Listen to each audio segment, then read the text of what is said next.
Hey, good to see you again. Welcome back to Keto and the Chaos. I had a question today from Moira about how I deal with hunger and cravings on a ketogenic diet. So I wanted to share a little bit about carb addiction and sugar addiction and my story, and also give some tips and tricks on how you can avoid giving into your cravings when you go onto your weight loss journey. So I am a carbohydrate addict. I am also extremely sensitive to carbs. So if I eat even a small amount of carbs, my body immediately wants to put it on me as fat. I don't exactly know why. Some people just have more luck that way and they don't lose weight easily and they don't have a high metabolism. I don't know all of the science behind it. All I know is if I eat carbs, I get fat. And the problem is that I am also addicted to carbohydrates and sugar. I can't have them at all, or I will go down a slippery slope. So if you watched my last video, you know that 5 years ago I lost 110 pounds doing a ketogenic type of diet, and I ended up putting back on 150 pounds. The way that happened was so small. So first, I stayed off sugar. So I went ahead and added carbohydrates back into my diet. It started out with small amounts of carbs. So, some popcorn here and there for a snack. And, occasionally I would have some potatoes with dinner, things like that. Then I talked myself into thinking that it would be okay to eat one package of fruit snacks. After all, it's really only 45 grams of carbs, probably not going to hurt me that much, and let's just say slippery slope. I started with one package of fruit snacks that day, and then days followed where it'd be one package every day, sometimes two, sometimes three, to where I literally couldn't control myself.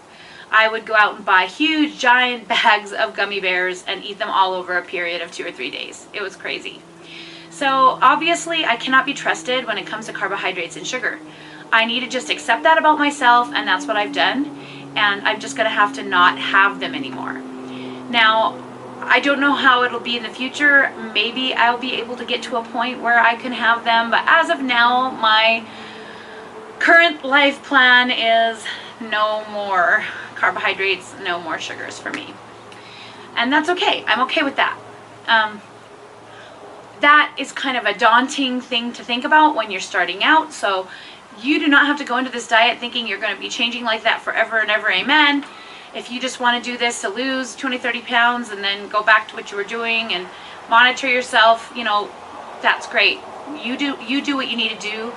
For me, I just have to do it this way because I'm really sensitive to carbohydrates. When you first start the ketogenic diet, you're going to have some withdrawal symptoms. If you make sure that your electrolytes are met from day one, you will not have keto flu. So there's a difference between carbohydrate withdrawal and electrolyte imbalance. And sadly, they do feel kind of similar. So if you see videos that say if you make it through the keto flu, you never have to deal with it again, what they're talking about is carbohydrate withdrawal. Keto flu can actually hit you at any time. As you can see in my electrolytes video, it can strike even after you've been keto for a year if you don't get your electrolytes every single day. And so I highly encourage you watch my electrolytes video and make sure you have that on point before you start. That is hugely important. So if you're meeting electrolytes and you still are feeling headachy, grumpy, hungry, craving, that is carbohydrate withdrawal, and that's just something you're going to have to make it through. So some tips for making it through carbohydrate withdrawal. Number one, of course, your electrolytes. Make sure your electrolytes are on point. Even if you think you've had enough water, Solé water or salt or sodium for the day, you might need a little bit more. So I like to keep my Redmond's real salt just in my bag for emergencies.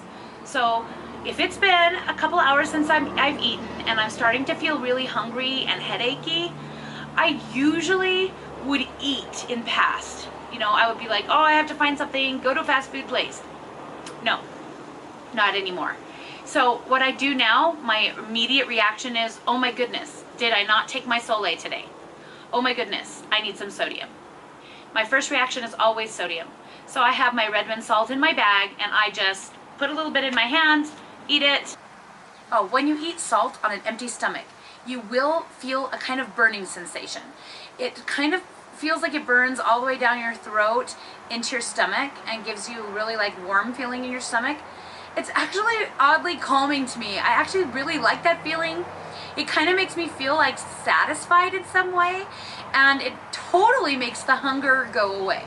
So whether or not you're going to take Redmond salt or munch on some Himalayan salt crystals, or even you could bring pickles. So they have these cute little bags now of pickles to go, little slices of pickles.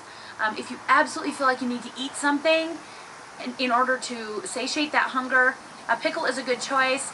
It's very low in carbs, it's very low in calories, and it will give you a sodium boost, which is probably what you're actually needing. If what you're facing is cravings, not necessarily actual hunger, that's a little bit more complicated. You can try, of course, the salt, and it might actually help. I don't know for sure if it will always help. Sometimes it takes the edge off of that. Number one thing you do not do for cravings is eat anything sweet. So I mean, you don't even drink Mio water, like I've been telling you, my sodium water, the Mio. Do not even drink that. In fact, I don't recommend drinking anything sweet for at least the first month on keto. Mostly so that you can just get rid of those cravings and let them go. You never ever want to feed a craving. If you are craving potato chips, you never ever eat one, not one. So the best thing to do for cravings is, number one, do not feed them. Number two, try your sodium. Number three, get busy.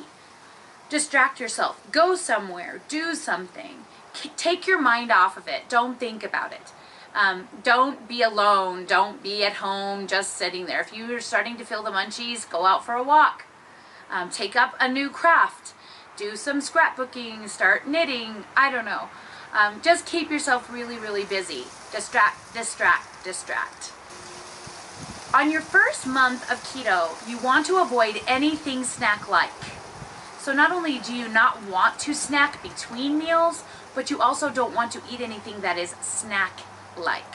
So what I'm referring to as snack-like is ketofied foods. So protein bars like Quest bars, protein shakes,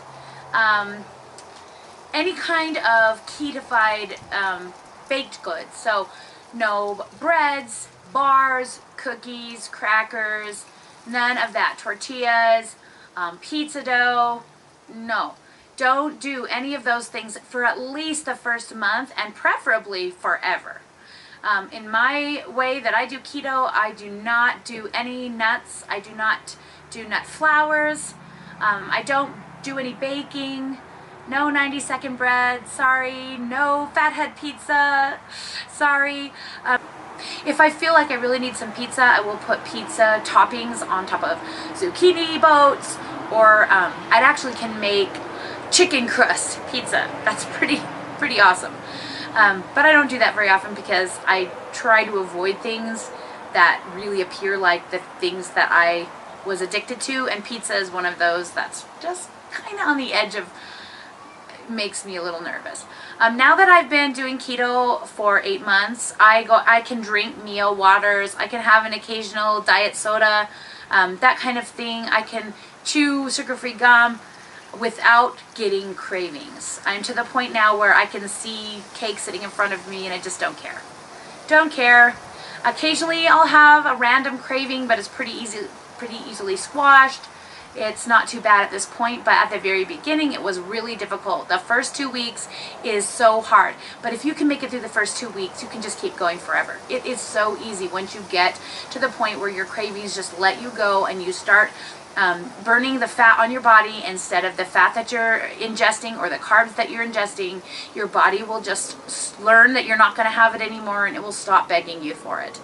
I have learned from some other people on other vlogs that if you do go down the carbohydrate tunnel thinking you're only going to eat a few here and there, even after you've been keto for a very, very long time, the cravings that come back apparently are killer.